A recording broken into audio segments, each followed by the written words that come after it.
Iran's leaders will naturally say that they refuse to negotiate a new deal. South Korea has issued a warning against GPS disruptions in the country's northern regions.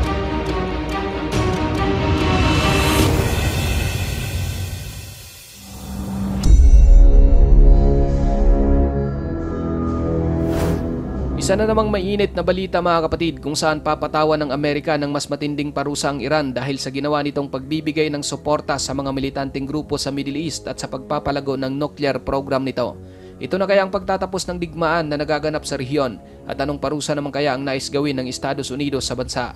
At South Korea tila napiko na sa mga ginagawang provokasyon ng North Korea. Nuclear na armas ng Amerika gagamitin laban kay Kim Jong-un. Abangan kapatid ang kumpletong mga detalye pero bago tayo magpatuloy, isang like lamang po ang hinihingi ko para sa videong ito. Malaking bagay na po yan bilang suporta sa ating bawat ina-upload. Back to the video. Sa muling paghirang kay Donald Trump bilang bagong Pangulo ng Estados Unidos, hindi pa man nakakaupo sa kanyang pwesto, mainit na ditong sinasabi at pinagdidiinan na muli niyang bubuhayin ang patakarang maximum pressure laban sa Iran na dati niya nang ginawa sa kanyang nakaraang administrasyon. Dati nang mainit si Donald Trump sa Iran mga kapatid kung saan sa kanyang dating pamumuno sa Amerika, pinatawan niya ng matinding sanksyon ang oil industry ng Iran. Hindi nagustuhan ni Trump ang sinusulong noon ng Iran na nuclear program at ang pagpopondo nito sa mga militanteng grupo sa gitnang silangan gaya ng sa Hamas sa Gaza, Hezbollah sa Lebanon at Houthi sa Yemen. Kabilang din ng Amerika sa 6 na mga bansang mayroong kasunduan sa Iran na magpapahinto sa nuclear development nito.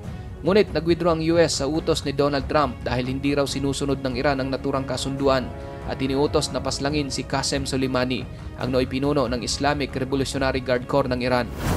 Ang matinding pressure na dinanas noon ng Iran sa kamay ni Trump ay naibsan nang maupo sa pwesto si Joe Biden kung saan niluwagan nito ang mga sanksyon at nagsikap na muling makipag-ugnayan o muling makipagkasundo sa Iran.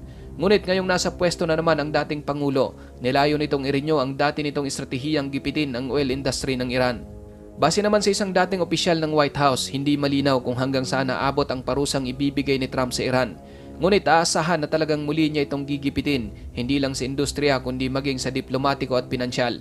Papahinain ng dati at bagong Pangulong Donald Trump ang ekonomiya ng Iran upang hindi na ito makapagpondo sa mga militanteng grupo. Isa rin umano sa nag-trigger kay Trump na parusahan ng matindi ang Iran dahil sa mga nakuha nitong intelligence report na ang Iran ang may pakana sa mga tangkang pagpaslang sa kanya at sa mga dating nangungunang national security aid bilang paghihiganti para sa pagpaslang ng US kay Qasem Soleimani. Ngayon mga kapatid, maliban sa gagawing panggigipit ng US sa Iran, isa pang salik ang posibleng magdulot ng pagbagsak ng oil industry ng Iran kung ito naman ay atakihin ng Israel. Matatandaan na noong nakaraan, tagumpay na nawasak ng Israel ang maraming mga mahahalagang target nito sa Iran, maliban sa oil facility dahil sa pagpigil o pagbibigay ng pressure ng Amerika. Hindi tinarget ng Israel ang nuclear at oil facility ng Iran, ngunit winasak naman ito ang lahat ng mga S-300 long-range air defense system ng bansa na mula pa sa Russia. Samantala, mariin namang nagbabala ang South Korea na gagamitin ito ang armas nuklear ng Amerika kung talagang aatake ng ballistic missile si Kim Jong-un patungo sa kanilang bansa.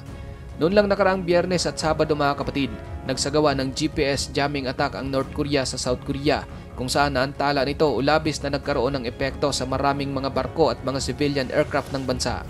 Ayon sa militar ng South Korea, maraming mga barko at dose-dosenang mga civilian aircraft ang naantala ang mga operasyon dahil sa GPS jamming ng North. Agad namang binigyan ng babala ng militar ng South Korea ang mga barko at eroplano na nag-ooperate sa West na magdoble ingat dahil sa ginawang pangjajam ng North Korea sa kanilang mga GPS. Binalaan din ito ang North Korea na mananagot sa kanilang mga aksyon at nananawagang itigil na ang kanilang mga pinaggagawa.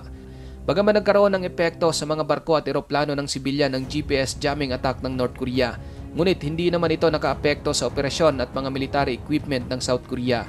Ayon sa mga eksperto kapatid, lubhang napakadelikado ng GPS jamming na ginagawa ng North Korea dahil maaari itong magdulot ng malagim na insidente sa mga eroplanong pangsibilyan. Ang naturang GPS jamming attack ay naganap matapos magsagawa ang North Korea ng isang test fire sa bago nitong solid fuel na ICBM. Ang ICBM na ito mga kapatid o Intercontinental Ballistic Missile, ang pinakabago at pinaka-advanced na ICBM ng North Korea. At ito ang kanilang unang paglulunsad ng test fire mula noong nagpadala ito ng mga sundalo sa Russia para tumulong makipaglaban sa Ukraine. Maliban sa North Korea mga kapatid, nakikipag-alyansa na rin ang mga hacker ng Russia sa North upang atakihin ang mga system ng South Korea. Ayon sa Presidential Office ng South Korea, Tumataas ngayon ang ginagawang cyber attack ng mga pro-Russian hackers laban sa kanilang bansa. Nagsimula lang umano ito matapos magpadala ng mga sundalo ang North Korea sa Russia, kung saan malimit na tinatarget ng mga hacker ay ang mga private at government na mga website. Noong Biyernes, naglunsad din ang South Korea ng isang pagsubok sa kanilang sariling gawa na ballistic missile upang ipakita naman na handang tumugon ang kanilang puwersa sa anumang gagawing provokasyon ng North Korea. Inilunsad ng South Korea sa kanlurang karagatan ng isang surface-to-surface short-range missile na tinawag nilang Yunmu-3. Ang missile na ito, kapatid, ang pinaka-advanced at pinakamalakas na solid fuel ay CBM ng bansa. Ayon sa Pangulo ng South Korea, handa umano ang kanilang bansa at ang Amerika na tumugon kung talagang maglulunsad ang North Korea ng isang nuclear na armas. Hindi raw siya aasa sa kanilang sariling mga sandata, kundi gagamitin nila ang nuclear weapon ng Amerika para gantihan ang North Korea. Kung aatake raw si Kim Jong-un ng nuclear na armas, hindi gagamit ang South Korea ng mga fighter jet at bombers, kundi gaganti raw sila gamit ang mga ballistic missile. Sisikapin naman ng South Korea na mas mapahusay pa ang kanilang kakayahang umatake sa mga mahahalagang target sa North Korea at intercept ang mga paparating nito na mga missile. Ikaw, kapatid, ano ang masasabi mo sa videong ito? Para sa iyong opinion, i-comment mo na yan sa ating comment section sa ibaba. At kung nagustuhan mo naman ang videong ito, paiwan naman ako ng like at pasubscribe na rin sa ating munting channel. Maraming salamat sa panonood hanggang sa susunod na naman nating upload. Peace out!